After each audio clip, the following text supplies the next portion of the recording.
Warning, this video will include references to sexual assault. If that makes you feel uncomfortable, please vacate the video. I do not wish to harm anyone. With that said and done, I will give you a moment to click off the video. What is there to say about Jagaaaaaan? That it is a story about giving in to your desires versus holding yourself back, a story of selfishness versus unselfishness. Or is it really just a story about a murdering psycho with a gun for an arm?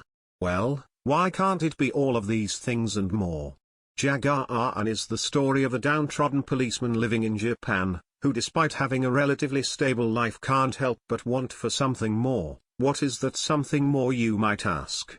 Well, he often imagines being able to shoot up the people who either get on his nerves or an issue in his daily life, but of course he can't do that because T5 hen he would get arrested.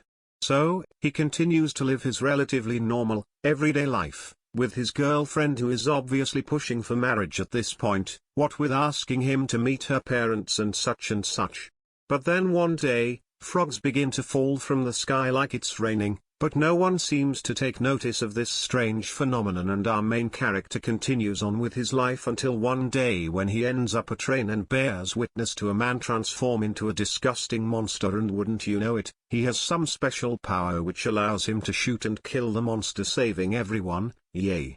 And now he has to go on and save the town he is living in from these monsters like the valiant hero he is what I would say if this series followed a typical shonen plot.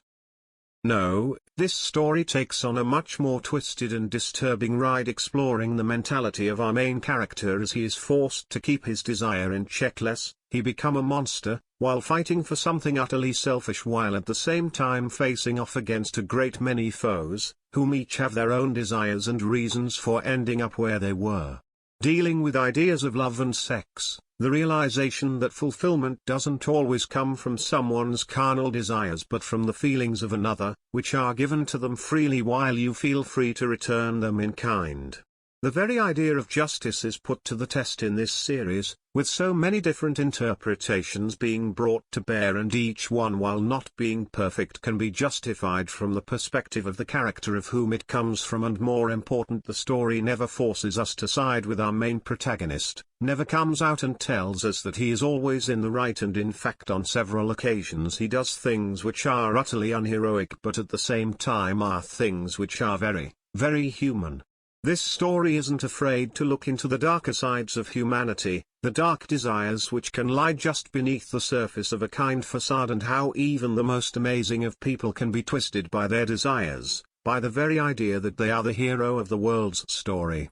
It is also not afraid to look into the psychology of an individual who is basically a serial rapist and digest his reasons, his psychology, and what inevitably happens when he is confronted with the fact his pleasurable pursuits aren't doing it for him any longer, because they are all just empty pleasures, pushing him to seek greater highs before falling to the depths of despair. That is something I don't think I've ever seen in any other series where such a character is one of the main cast. The way we see him descend into a twisted insanity and continue to break down as a human until he utterly loses himself might actually be one of my favorite parts of the story, not because I liked his character, but because it intrigued me to see where he would go.